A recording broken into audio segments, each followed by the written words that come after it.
2 Rois, chapitre 3. Joram, roi d'Israël. Guerre contre les Moabites. Joram, fils d'Akab, régna sur Israël à Samarie la 18e année de Josaphat, roi de Juda. Il régna 12 ans. Il fit ce qui est mal aux yeux de l'Éternel, non pas toutefois comme son père et sa mère. Il renversa les statues de Baal que son père avait faites, mais il se livra au péché de Jéroboam, fils de Nébat, qui avait fait pécher Israël, et il ne s'en détourna point.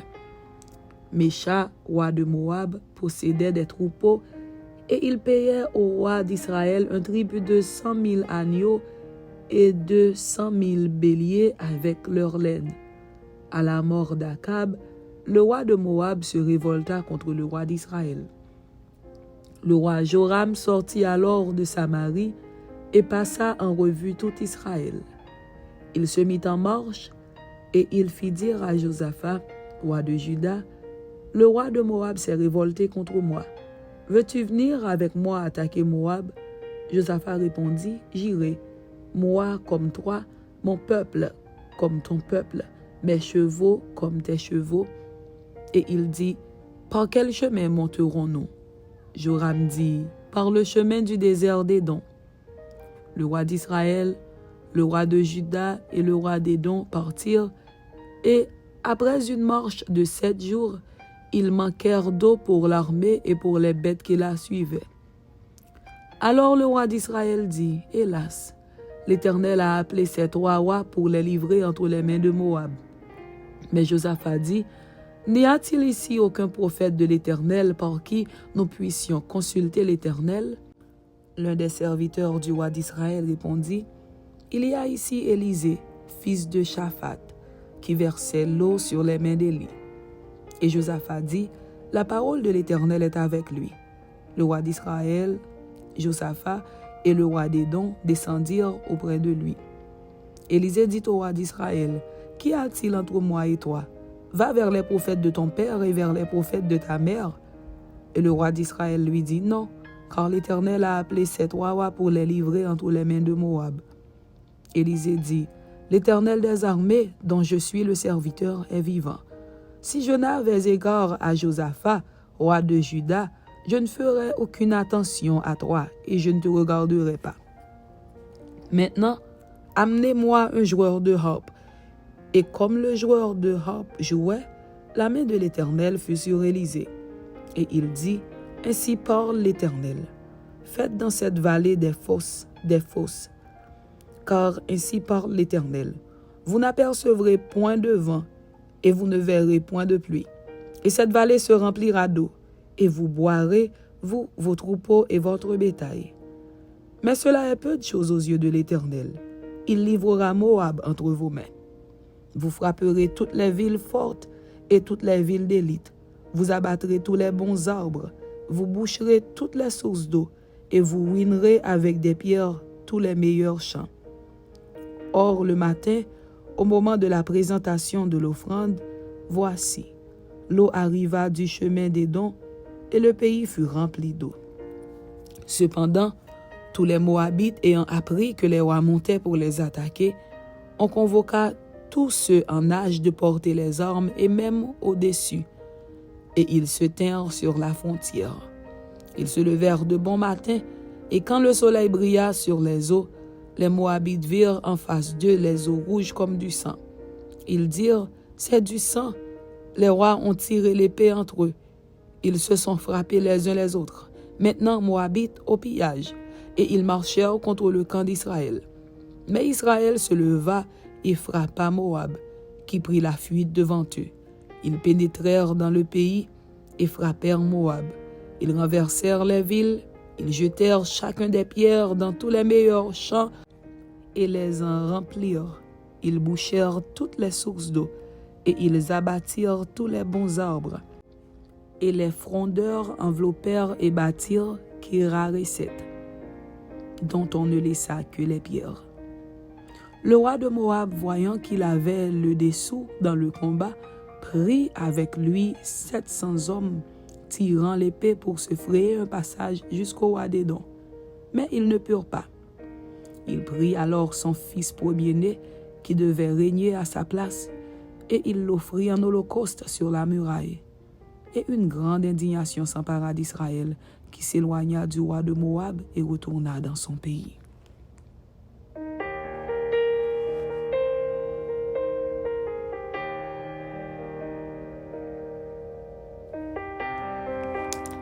Deux Rois, chapitre 4.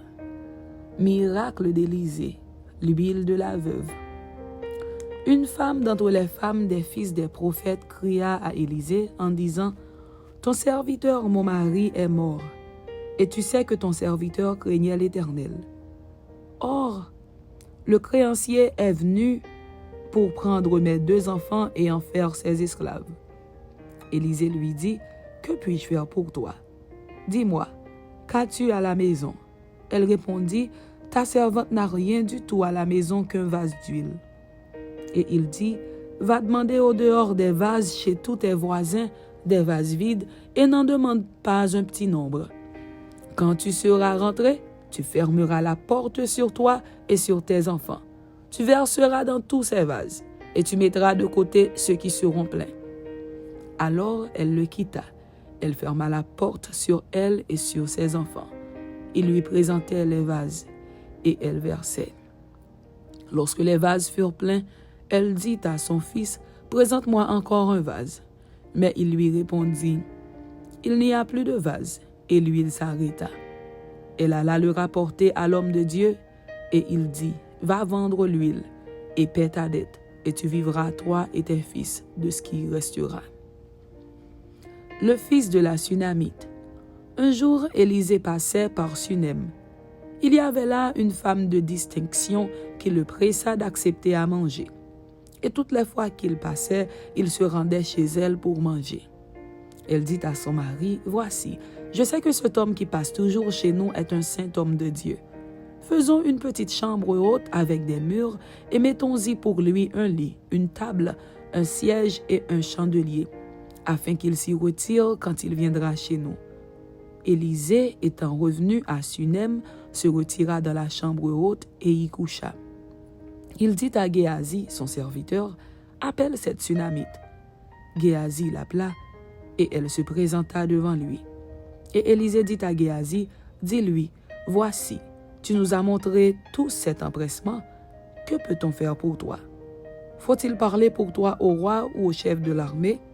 Elle répondit: J'habite au milieu de mon peuple. Et il dit: Que faire pour elle? Géasi répondit: Mais elle n'a point de fils, et son mari est vieux. Et il dit: Appelle-la.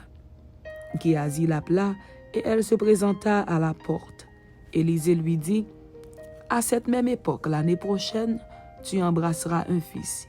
Et elle dit: Non, mon Seigneur, homme de Dieu, ne trompe pas ta servante. Cette femme devint enceinte, et elle enfanta un fils à la même époque, l'année suivante, comme Élisée lui avait dit. L'enfant grandit, et un jour qu'il était allé trouver son père vers les moissonneurs, il dit à son père: Ma tête, ma tête. Le père dit à son serviteur: Porte-le à sa mère. Le serviteur l'emporta et l'amena à sa mère. Et l'enfant resta sur les genoux de sa mère jusqu'à midi. Puis il mourut. Elle monta, le coucha sur le lit de l'homme de Dieu, ferma la porte sur lui et sortit. Elle appela son mari et dit: Envoie-moi, je te prie, un des serviteurs et une des ânesses. Je veux aller en hâte vers l'homme de Dieu, et je reviendrai. Et il dit: Pourquoi veux-tu aller aujourd'hui vers lui? Ce n'est ni nouvelle lune, ni sabbat. Elle répondit: Tout va bien. Puis elle fit sceller l'ânesse et dit à son serviteur: Mène et pars, ne m'arrête pas en route sans que je te le dise. Elle partit donc et se rendit vers l'homme de Dieu sur la montagne du Carmel. L'homme de Dieu, l'ayant aperçu de loin, dit à Géasi, son serviteur: Voici cette Sunamite. Maintenant, cours donc à sa rencontre et dis-lui: Te portes-tu bien? Ton mari et ton enfant se portent-ils bien? Elle répondit: Bien. Et dès qu'elle fut arrivée auprès de l'homme de Dieu sur la montagne, elle embrassa ses pieds. Géasi s'approcha pour la repousser, Mais l'homme de Dieu dit, laisse-la, car son âme est dans l'amertume, et l'Éternel me l'a cachée et ne me l'a point fait connaître. Alors elle dit, ai-je demandé un fils à mon Seigneur? N'ai-je pas dit, ne me trompe pas? Et Élisée dit à Géasi, Saint-Terrain, prends mon bâton dans ta main et pars. Si tu rencontres quelqu'un, ne le salue pas. Et si quelqu'un te salue, ne lui réponds pas. Tu mettras mon bâton sur le visage de l'enfant. La mère de l'enfant dit, l'Éternel est vivant et ton âme est vivante. Je ne te quitterai point. Et il se leva et la suivit. Géasi les avait devancés, et il avait mis le bâton sur le visage de l'enfant, mais il n'y eut ni voix ni signe d'attention. Il s'en retourna à la rencontre d'Élisée et lui rapporta la chose en disant, l'enfant ne s'est pas réveillé. Lorsque Élisée arriva dans la maison, voici, l'enfant était mort, couché sur son lit. Élisée entra et ferma la porte sur eux deux, et il pria l'Éternel. Il monta, il se coucha sur l'enfant, il mit sa bouche sur sa bouche, ses yeux sur ses yeux, ses mains sur ses mains, et il s'étendit sur lui. Et la chair de l'enfant se réchauffa. Élisée s'éloigna, alla çà et là par la maison, puis remonta et s'étendit sur l'enfant. Et l'enfant éternua 7 fois, et il ouvrit les yeux. Élisée appela Géasi et dit, appelle cette Sunamite. Géasi l'appela, et elle vint vers Élisée, qui dit, prends ton fils. Elle alla se jeter à ses pieds et se prosterna contre terre. Et elle prit son fils et sortit. La mort dans le pot. Élisée revint à Gilgal, et il y avait une famine dans le pays. Comme les fils des prophètes étaient assis devant lui, il dit à son serviteur, mets le grand pot et fais cuire un potage pour les fils des prophètes. L'un d'eux sortit dans les champs pour cueillir des herbes. Il trouva de la vigne sauvage et il y cueillit des coloquettes sauvages, plein son vêtement. Quand il rentra, il les coupa en morceaux dans le pot où était le potage, car on ne les connaissait pas. On servit à manger à ces hommes, mais dès qu'ils eurent mangé du potage, ils s'écrièrent, « La mort est dans le pot, homme de Dieu !» Et ils ne purent manger. Élisée dit, « Prenez de la farine. » Il en jeta dans le pot et dit, « Sers à ces gens et qu'ils mangent. » Et il n'y avait plus rien de mauvais dans le pot. Les 20 pains d'orge. Un homme arriva de Baal Shalisha. Il apporta du pain des prémices à l'homme de Dieu, 20 pains d'orge et des épis nouveaux dans son sac. Élisée dit, donne à ces gens et qu'ils mangent. Son serviteur répondit, comment pourrais-je en donner à 100 personnes? Mais Élisée dit, donne à ces gens et qu'ils mangent, car ainsi parle l'Éternel. On mangera et on en aura de reste. Il mit alors les pains devant eux, et ils mangèrent et en eurent de reste, selon la parole de l'Éternel. Amen.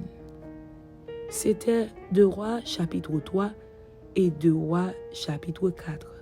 Que Dieu vous bénisse. Amen.